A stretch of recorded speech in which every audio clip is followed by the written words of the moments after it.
오늘 말씀은 삶의 기준을 지켜라라는 제목입니다. 자, 오늘부터 해서 이제 10계명을 좀 살펴볼 겁니다. 몇 주간에 걸쳐서 10계명 말씀을 살펴볼 건데요.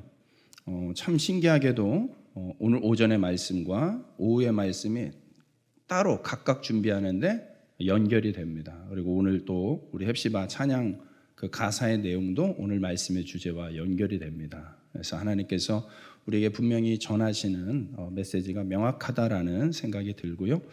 자, 우리 하이델베르크 요리문답 92번, 93번인데요.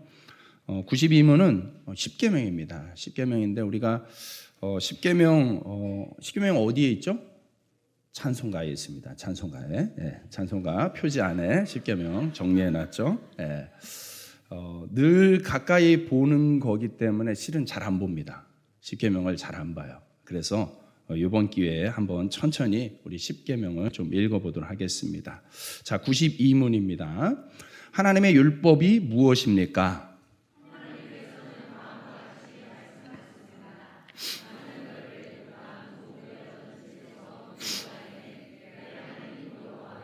제1계명, 제2계명,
제3계명, 제4계명, 제5계명,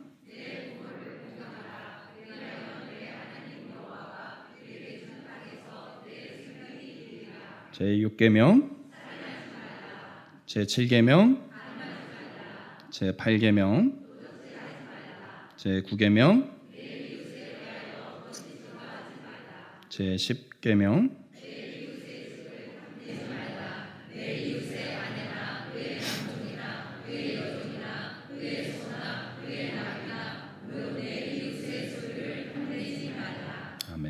자, 93문입니다. 10계명을 어떻게 나뉩니까?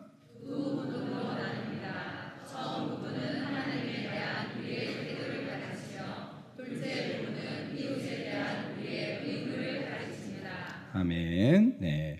자, 오늘은 하이델베르크 요리문답 92번, 93번 문답에 대해서 같이 또 생각을 해보도록 하겠습니다. 우리 10계명은 주일학교 잘 나오면 10계명 외우고 있죠. 자, 우리 10계명은 찬송가 표지 안에도 있지만 출애굽기 20장 말씀에 10계명이 또 정리되어 있습니다. 신명기 5장에도 정리되어 있는 말씀입니다. 자, 여러분, 뉴욕 하면은 이렇게 떠올려지는 랜드마크 같은 것들이 몇 가지 있는데 그 중에 하나가 대표적인 게 자유의 여신상, 그죠? 자유의 여신상이 있습니다. 자유의 여신상이 빈손일까요? 뭘 들고 있을까요? 뭘 들고 있을까요? 돈? 네. 오른손에는 횃불을 들고 있어요. 왼손에는 책을 들고 있어요. 책, 그죠? 그게 책이라고도 보기도 하고 돌판으로 보기도 해요. 그 돌판에는 율법이 적혀 있습니다. 미국이라는 나라가 그렇게 만들어진 거죠. 종교의 자유를 찾아서 떠난 청교도들에 의해서 이 미국이라는 나라에 어떤 모태가 형성이 된 것입니다. 그래서 자유의 여신상은 그냥 있는 것이 아니라 미국의 정신을 담고 있는 형상이에요. 예. 오늘날의 미국을 만든 어떤 토대, 그 토대의 원리가 그 안에 담겨져 있습니다. 횃불은 뭘 의미하는 걸까요? 빛이잖아요. 빛. 어둠을 밝히는 빛. 그러니까 이 청교도들이 떠날 때만 해도 참 암울했던, 그죠? 종교적으로 억압받고 탄압받았던 그런 곳에서 자유의 빛을 찾아서 오게 된, 그래서 자유를 찾아 이 땅을 오는 사람들을 환영합니다라는 의미가 그 횃불 안에 담겨져 있습니다. 또 왼손에는 돌판 혹은 책이 들려져 있습니다. 이 책은 자유와 빛과 이 평등의 세계에서 어둠의 노예로 다시 돌아가지 않기 위해서 이 땅에 들어오는 사람은 반드시 이 나라의 법을 준수해야 된다. 법을 준수해야 된다라는 그런 의미를 담고 있는 것이죠. 여러분, 미국은 굉장히 특이한 나라죠. 워낙에 다양한 민족, 다양한 인종이 모여서 사는 나라입니다. 그런데 놀랍게도 200년 정도밖에 안 된 미국, 그 역사도 너무나 짧은 이 미국이 세계적인 강국이 되었습니다. 여기에 대해서는 특별한 이견이 없을 것입니다. 오늘날의 미국이 그렇게 강한 나라가 될 수 있었던 이유 중에 하나가 바로 여기에 있는 것이죠. 그들은 자유를 찾아서 오는 사람들, 그래서 많은 이주민들에 의해서 세워진 나라. 그렇지만 그 안에는 너무나 다양한 민족이 있기 때문에 무질서한 것처럼 보이지만은 실은 무질서 속에 질서가 담겨져 있는 것이죠. 그들에게는 나라를 건국할 때부터 강조되었던 헌법, 율법들이 있었던 것입니다. 이런 규칙이 지켜졌기 때문에 서로 다른 사람들, 서로 다른 언어, 서로 다른 인종이 모였음에도 불구하고 오히려 그것이 아름다운 조화를 이루면서 훨씬 더 강력한 나라가 될 수 있었던 것이죠. 미국 이민자들에게 이 자유의 여신상이 있다면 구원받은 우리 하나님의 백성들에게는 바로 십계명이 있습니다. 십계명. 여러분, 이스라엘 백성은 이집트에서 절망적인 삶을 살았습니다. 이들은 바로에게 반역을 해도 죽고 순종을 해도 죽었습니다. 그런 운명에 처해졌습니다. 여러분, 바로 왕에게 순종하는데 왜 죽습니까? 바로 왕이 어떤 명령을 내렸습니까? 이스라엘의 남자아이가 태어나면은 모두 나일강에 던지라는 왕의 명령이 떨어졌기 때문이죠. 그래서 이 법대로 순종을 하면은 이스라엘은 멸망하게 되는 거예요. 남자가 다 사라지게 되니까. 불순종하면 불순종하는 대로 또 이스라엘은 멸망할 수밖에 없는. 그래서 더 이상 소망이 없는 어둠과 절망 속에서 탄식할 수밖에 없었던 것이죠. 하나님께서 그 탄식을 들으시고 이스라엘 백성들을 탈출시키는, 애굽에서부터 탈출시키는 출애굽의 역사가 성경에서 기록되어 있습니다. 하나님이 애굽 사람들의 압제에서 이스라엘 백성들을 끄집어내신 것은 거기서 고생하고 있는 이스라엘 백성들이 그냥 불쌍해서 새로운 땅에서 좀 이주해서 좀 편안하게 살아라, 이런 뜻으로 구원하시지 않았습니다. 하나님은 그 이상의 놀라운 계획을 가지고 부르신 거예요. 오늘 오전에 나누었던 말씀처럼 하나님은 완벽한 계획을 가지고 이스라엘 백성들을 불러내신 거예요. 가나안에서 애굽으로 부르셨던 것처럼 이제는 때가 되었기 때문에 애굽에서 가나안으로 다시 불러내십니다. 그것이 오늘 우리가 읽었던 출애굽기 19장 5절 6절 말씀인데, 우리 한 번 더 그런 의미를 생각하면서 한 번 더 읽어보도록 하겠습니다. 시작.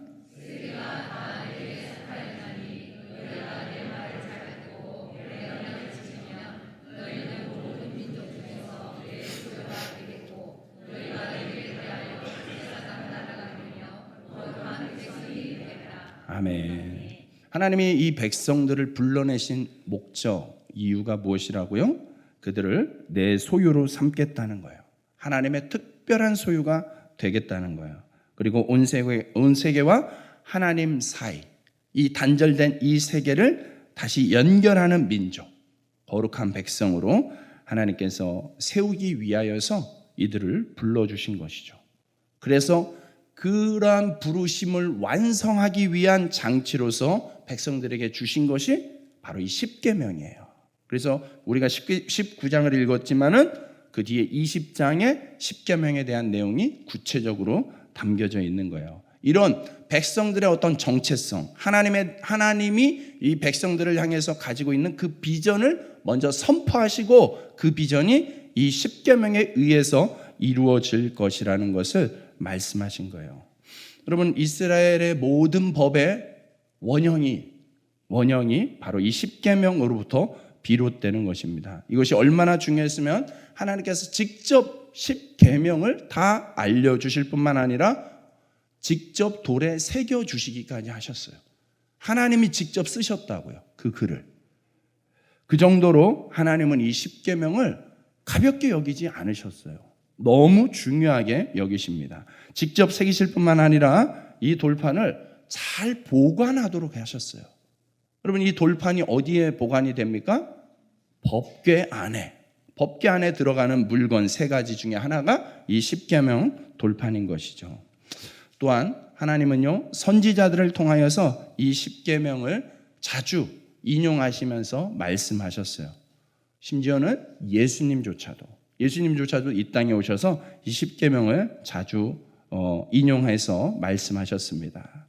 이스라엘 백성들에게, 우리 성도들에게 십계명은 하나님의 백성다워지는 길, 하나님의 백성답게 살 수 있는 방편, 그 기준이 되는 말씀이 바로 오늘의 이 십계명입니다. 여러분, 성경이 가지고 있는 주제가 몇 가지 있는데 중요하게 3가지의 주제를 이야기한다면 3S로 이야기를 할 수가 있습니다. 3S, S 영어죠. 첫째는 sin입니다. sin은 무슨 뜻이에요? 죄입니다. 죄. 두 번째 S는 salvation, 구원이라는 뜻입니다. 성경이 다루고 있는 주제는 죄에 대해서 다루고 있고요. 또한 죄를 다루고 있기 때문에 구원에 대해서 다루고 있습니다. 마지막 3번째가 서비스입니다. 서비스는 섬김이라고 말할 수 있습니다. 이스라엘 백성이 이집트에서 나온 것은 가나안에서 하나님을 섬기고 하나님의 계획을 수행함으로 온 세상을 섬기기 위함입니다. 첫 번째, 누구를 섬긴다고요? 하나님을 섬기는 거. 그게 바로 우리가 구원받은 목적이에요. 그래서 서비스를 다르게 해석하면 예배가 되는 거예요. 예배. 여러분, 우리가 하나님을 섬길 수 있는 최선의 방법, 최고의 방법이 무엇입니까? 예배인 것이죠. 그렇기 때문에 여러분, 우리는 지금 매우 중요한 일을 하고 있는 거예요. 하나님이 중요하게 여기는 일을 하고 있는 거예요. 오늘날의 예배를 별로 그렇게 중요하게 여기지 않는 경향이 주변에서 있을지 몰라도 여러분 기억하십시오. 하나님은 예배를 중요하게 여기십니다. 하나님이 가치 있게 여기는 거기 때문에 이 예배의 가치는 전혀 시대가 아무리 변해도 변함이 없을 줄로 믿습니다. 또한 그 서비스가 하나님을 향할 뿐만 아니라 이 세상의 사람들을 향해서도 있다는 것이죠. 세상을 섬기기 위해서 하나님의 백성, 성도들이 하나님께로부터 부름받은 줄로 믿습니다. 세상과 하나님 사이를 연결하는, 사람과 하나님 사이를 연결하는 역할을 했던 구약의 인물이 누굽니까? 제사장이에요. 제사장. 그래서 오늘 말씀에 뭐라고 이야기합니까? 너희는 모든 민족 중에서 내 소유가 되겠고 너희가 내게 대하여 제사장 나라가 되며, 그 의미를 담고 있는 거예요. 사람들과 하나님 사이를, 단절된 그 사이를 연결해주는 역할로서 오늘 성도들이 부름받은 줄로 믿습니다. 그래서 이스라엘 백성들이 애굽을 나왔고 출애굽을 하였고 가나안 땅으로 들어갈 수 있었던 것이죠. 오늘 우리에게도 동일하게 적용되는 말씀이죠. 우리가 왜 이 땅에 남겨져 있습니까? 우리가 왜 애굽의 노예와 같은 하나님을 알지 못한 채 살았던, 그래서 세상의 온갖 죄와 무게에 짓눌려 살았던 노예와 같은 삶에서 우리가 하나님의 부름받은 거룩한 백성으로 부름을 받을 수 있었겠습니까? 여러분, 우리에게도 동일한, 오늘 이스라엘 백성들에게 선언된 말씀과 동일한 그러한 하나님의 뜻, 하나님의 비전, 하나님이 우리에게 주신 정체성이 우리에게 담겨져 있는 줄로 믿습니다. 하나님을 섬기고 하나님의 계획을 이 땅에 이루는 섬김을 감당하며 살기 위해서 우리가 반드시 지켜야 될 법, 그것이 바로 십계명입니다. 이집트 노예에서 해방되었는데 또 가나안 땅에 들어갔는데 하나님의 백성이 지켜야 할 기준선, 이 십계명을 가볍게 여겼던 때도 있어요. 백성들이 십계명을 우습게 여겼던 때가 있습니다. 그래서 십계명을 어기며 살자 그들은 또 가나안 땅에서조차 다시 노예로 전락을 합니다. 물질의 노예가 되고 세상의 노예가 되고 자기 욕심의 노예로 전락하고 말았던 것이죠. 그들은 결국에 그래서 다시 한번 흩어버림을 당하고 일부만 남아서 일부만 돌아와서 다시 하나님 백성의 명맥을 이어간다라는 그런 역사를 성경이 기록하고 있습니다. 여러분, 법이 얼마나 중요하고 얼마나 무서운 것인지 오늘날의 대한민국이 지금 그것을 보여주고 있죠. 법 앞에 모든 사람은 평등하고 적용이 되어야 되는 거예요. 그 법을 가볍게 우습게 여기는 사람은 크게 법의 심판을 받게 된다는 것이 오늘 우리가 늘 목도하고 있는 안타까운 현실이죠. 여러분, 신앙생활에 있어서도 마찬가지예요. 신앙생활에 있어서도 이 법은, 이 율법은 우리 하나님 백성의 백성다움을 잡아주는 기준이 되는 것입니다. 하나님의 백성에게 십계명은 그 절대 기준선이 되는 것이죠. 그래서 십계명을 잃어버리면, 십계명을 이 율법을 가볍게 여기면 그 법의 심판을 받게 되는 것이죠. 이스라엘 백성들이 가졌던 그 가슴 아픈 역사처럼 우리도 다시 육체의 노예가 되고 세상의 노예가 되고 마귀의 노예가 되어서 살아갈 수밖에 없다는 것이죠. 그것이 성경이 십계명을 우리에게 기록하고 있는, 전하고 있는 궁극의 뜻인 것이죠. 여러분, 그럼에도 불구하고 오늘날 여전히 우리 가운데 일부는 이 십계명을 그냥 옛날에 구약에 있었던 말씀 정도로만 여기면서 가볍게 무시하려고 하는 경향이 있습니다. 왜냐하면 이런저런 생각들 때문에 또 입장들 때문에 그렇게 영향을 받은 것도 있겠지만은 여러분, 그 이면 안에, 본질적인 그 모습 안에는 우리의 죄성이 있다는 거예요. 우리의 죄성은요, 여전히 무엇을 합니까? 내 마음대로 살고 싶어 하는 것이죠. 여러분, 누가 여러분에게 이렇게 해라 저렇게 해라 지시하고 명령하면 기분이 좋습니까? 그러지 않은 이유는 여러분 안에 죄성이 있기 때문에 그렇죠. 예. 여러분, 사람은 다 그렇습니다. 뭔가 내 마음대로 하고 싶어 하는 것에 대해서 부딪히거나 이렇게 걸림돌이 되면은 그것을 굉장히 불편해합니다. 싫어합니다. 여러분, 근본적으로 사람은요, 이러한 계명, 지켜야 되는 율법에 대해서 그러한 불편함을 가지고 있습니다. 그런데 십계명은 여전히 존재하기 때문에 사람들이 그런 오해를 가져요. 왜 신앙생활을 자유롭게 하지 않고 율법에 매여 사냐, 율법주의자냐, 이렇게 이야기를 한다는 것이죠. 자, 오늘 말씀을 잘 구분해서 들으셔야 됩니다. 복음 안에는 자유함이 있지만 그 자유는 결코 내가 주인이 돼서 내 맘대로 하라는 그런 자유가 아니라는 거예요. 십계명은요, 오히려 우리를 보호하기 위한 안전장치로서의 율법이 되는 것입니다. 우리가 예수 그리스도 안에서 자유를 얻었어요. 복음 안에서 자유를 얻었지만 그 자유는 법이 무시되는, 법을 떠난 자유가 결코 아니라는 거예요.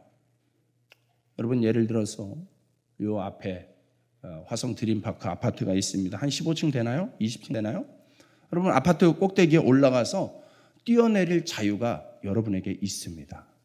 근데 뛰어내리면 어떻게 됩니까? 죽죠. 죽든지 다치든지. 예. 여러분, 자유가 있다고 해서 마음대로 무엇이든지 해도 괜찮냐라는 것이죠. 여러분, 아무리 자유가 있어도 마음대로 해서는 안 되는 것이 있는 거예요. 그것이 오히려 더 우리에게 이로움이 되고 우리에게 안전함이 보장이 되는 것이죠. 여러분, 그렇게 뛰어내린다는 것은 무엇입니까? 하나님의 중력의 법칙을 무시하는 거예요. 법을 무시하면은 그 대가가 따르게 마련인 것이죠. 우리 일상생활에서도 그런 것들이 있습니다. 교통법규에 대해서도 마찬가지죠. 신호는 일종의 규칙이에요. 그 규칙을 어기는 순간, 무시하는 순간 여러분 무엇에 노출됩니까? 사고의 위험에 노출이 되는 것이죠. 건강도 마찬가지입니다. 먹고 싶을 때 마음껏 먹고, 눕고 싶을 때 마음껏 눕고, 그렇게 하면 어떻게 됩니까? 베들레헴이 되죠. 점점 늘어나게 되는 것이죠. 나중에는 결국에는 건강에 이상까지 오는 것이죠. 그러면 그때서 하나님을 원망하는 사람들이 있습니다. 내가 뭘 그렇게 잘못했다고 하나님 나에게 이런 고통을 줍니까? 여러분 잘 생각해 보셔야 되는 것이죠. 하나님은 우리가 건강하도록 하기 위해서 어떤 생활의 일정한 규칙들을 알려주셨어요. 그런데 그런 것들을 무시하고 먹고 싶은 대로, 자고 싶은 대로, 눕고 싶은 대로, 원하는 대로만 하면은 결국엔 건강이라는 것을 잃어버리게 된다는 거예요. 법칙을, 규칙을 가볍게 여기고 어겼을 때에는 그 법에 심판이 있다는 것이죠. 여러분, 십계명은 신앙에 있어서 우리에게 그러한 안전장치가 되는 거예요. 이 십계명은 우리의 자유를 빼앗고 억압하는 구속이 아니라 우리의 자유가 건강한 자유로서 유지가 될 수 있도록 해주는 최소한의 안전장치로서 이 계명이 주어진 것이죠. 여러분, 그렇기 때문에 우리는 이 십계명에 대해서 대하는 태도, 받아들이는 마음가짐이 달라져야 됩니다. 십계명을 지키는 목적, 용도가 한 세 가지로 생각을 해볼 수가 있습니다. 첫째는 십계명은 거울과 같은 용도입니다. 거울과 같은 역할을 하는 거예요. 여러분, 아침에 일어나자마자 제일 먼저 어디로 갑니까? 화장실을 가죠. 화장실에 가서 이를 보고 뭘 합니까? 거울을 보죠. 거울을 잘 안 보시는데 거울을 보셔야 됩니다. 여러분, 거울을 보는 목적이 무엇입니까? 내 얼굴이 뭐 어떻게 문제는 없는지, 잘못된 건 없는지, 지저분한 건 없는지 확인하는 것이죠. 여러분, 율법을 준 목적은 거울과 같은 역할을 하라는 거예요. 우리의 모습을 제대로 보게 해주는 겁니다. 그래서 어디에 뭐가, 죄가, 더러운 게 묻은 건 없는 건지 그런 것들을 확인하게 해주는 거예요. 여러분, 율법에 간음하지 말라라는 말씀이 있습니다. 이 율법이 없다면 여러분 간음을 하면서도 간음이 죄인 줄을 모르게 되는 거예요. 여러분, 그래서 입법이 참 중요하죠. 우리나라에 간통죄가 없어졌어요. 간통죄가 없어지니까 전에는 그것이 죄라는 어떤 기준이 있었고 규정이 있었는데 지금은 없어져 버리니까는 그 범죄가 몇 배로 늘었다고 합니다. 근데 더 이상 범죄라고 얘기해 줄 수 있는 기준이 없는 거예요. 여러분, 이런 거예요. 그래서 로마서 3장 20절 말씀을 한번 읽어보도록 하겠습니다. 시작.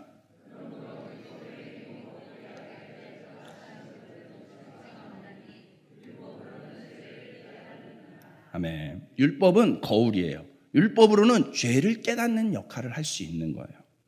율법을 지켜서 구원을 받는 것이 아니라 율법을 지켜서 구원을 우리가 스스로 받을 수 있다면 예수님은 이 땅에 안 오셨습니다. 여러분, 율법은 우리가 지킬 수 없는 거예요. 우리는 율법을 지키고 싶어 하지도 않습니다. 우리의 죄성이 그렇다는 거예요. 그래서 십계명은 법을 지킬 수 없는 우리의 무능함을 깨닫게 하는 거예요. 법을 지키고 싶어 하지 않는 우리의 완악함을 보여주는 거예요. 십계명의 역할이죠. 십계명은 우리의 죄와 가득한 모습을 깨닫도록 해주는, 비추어주는 거울과 같은 역할을 한다라는 것입니다. 또한 십계명은요, 마치 세면대와 같은 그러한 역할을 합니다. 여러분, 화장실에는 거울만 있을 뿐만 아니라 밑에 세면대가 있습니다. 여러분, 왜 거울 밑에 세면대가 있습니까? 거울을 통해서 뭔가 지저분한 것을 봤으면, 발견했으면 그 더러움을 씻어내기 위해서 같이 있는 것이죠. 그런 것처럼 십계명은 내가 지은 죄를 용서받기 위해서 무언가가 필요함을 느끼도록 만드는 것입니다. 죄를 깨닫게 했다면 그 죄를, 그 더러움을 씻을 수 있는 유일한 길은 예수님께로 우리를 인도해 주는 역할을 하는 것이 바로 이 십계명의 역할이에요. 그래서 말씀에서는 이 십계명을, 율법을 초등교사와 같다라고 이야기해요. 어린아이들을 길을 인도해 주는 역할. 갈라디아서 3장 24절 말씀 한 번 더 읽습니다. 시작.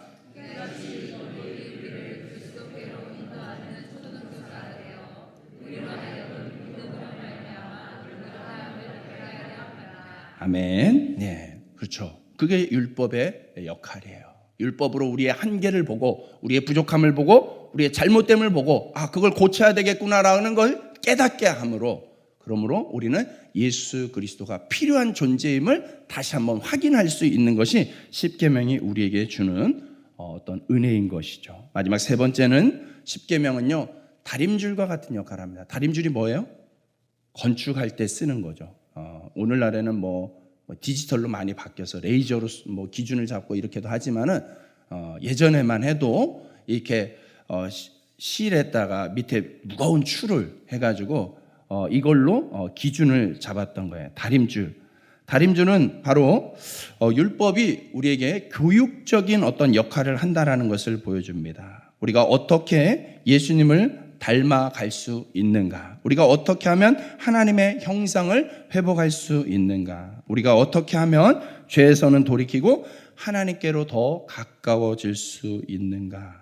그 방향을, 그 기준을 붙잡아 주는 역할이 바로 이 십계명에 있다는 것이죠. 하나님의 절대 기준선에 순종하는 그 과정, 율법의 기준을 맞춰서 순종하려고 할 때에 그것이 우리 안에서 실현이 되고 가능해진다라는 것입니다. 예수님을 믿는 사람, 그리스도인으로 변화하고 성장하기 위해서는 반드시 이 십계명이 필요하다라고 말씀하고 있습니다. 십계명은 예수님의 제자가 예수님의 제자다워지도록, 예수 믿는 사람다워지도록 해주는 기준선의 역할을 한다는 것입니다. 요즘의 시대를 일컫는 그 어떤 시대적인 특징으로서 포스트 모더니즘을 이야기할 때가 있습니다. 포스트 모더니즘의 어떤 핵심적인 사상 중에 하나가 뭐냐면 해체예요, 해체.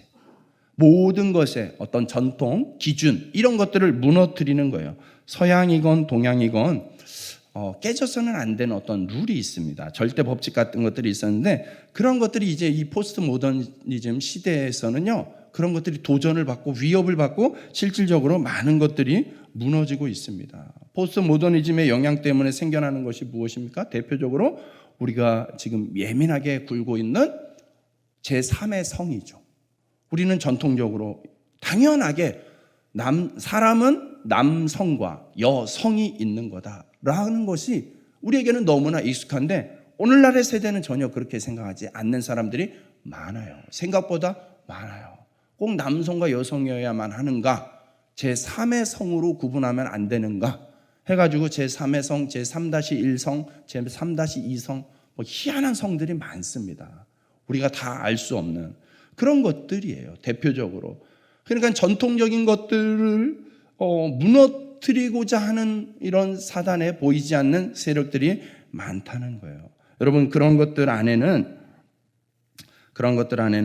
그 중심 안에는 어떤 기준이 담겨져 있냐면 사람들이 수많은 선택과 결정을 함에 있어서 그 기준이 어떤 전통, 어떤 절대 기준 이런 것이 아니라 그 기준을 자신으로 삼고 있다는 거예요. 내가 기준이 되는 거예요. 오늘 오전에 나누었던 말씀처럼 내가 중심이 되는 거, 내가 내 인생의 주어가 될 때에 이런 위험성에 노출되는 거예요. 그런 사람들의 어떤 그 이면 안에 보면은요, 결국엔 자기 욕망이에요. 자기가 그렇게 하고 싶은 욕망인 거예요. 그 욕망에 자신의 삶을 내어주는 거예요. 내가 느끼기에 좋으면 괜찮다는 거예요. 그게 남에게 어떤 피해가 가든, 그게 사회적으로 어떤 파장을 일으키든, 그런 것들은 그렇게 중요하지 않아요. 그냥 내 만족이 있는가? 내가 이걸 했을 때 쾌감이 있는가? 기분이 좋은가? 만족이 있는가? 여러분, 그런데도 놀랍게도 그런 모습은 오늘날에 새롭게 만들어진 사조는 아니라는 거예요. 여러분, 성경에서 그 어느 때보다도 그러한 현상들이 극대화됐던 시대가 있습니다. 그 시대를 갖다가 사사시대라고 일컫습니다. 사사시대의 특징이 무엇입니까? 사사기 21장 25절 말씀 한번 읽습니다. 사사기 21장 25절 말씀 시작.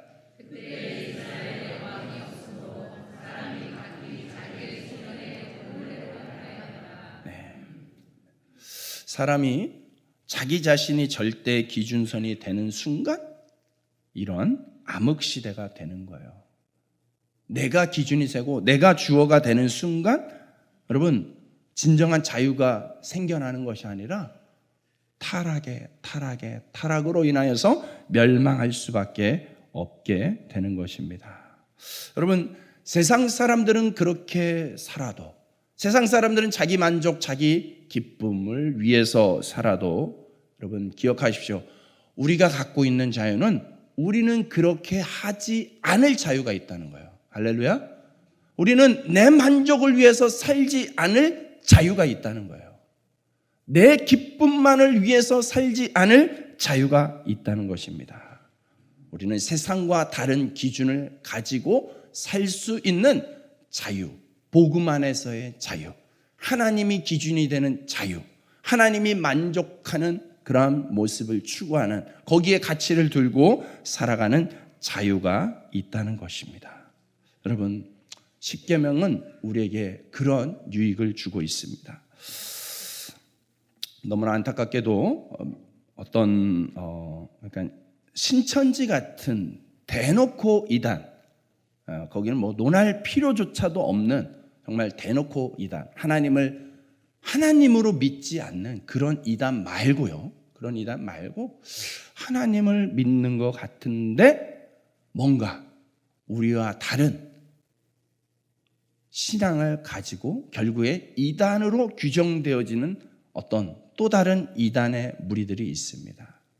대표적인 그런 이단의 무리들의 특징 중에 하나가 바로 이 십계명을 잃어버렸을 때 생겨나는 이단이에요.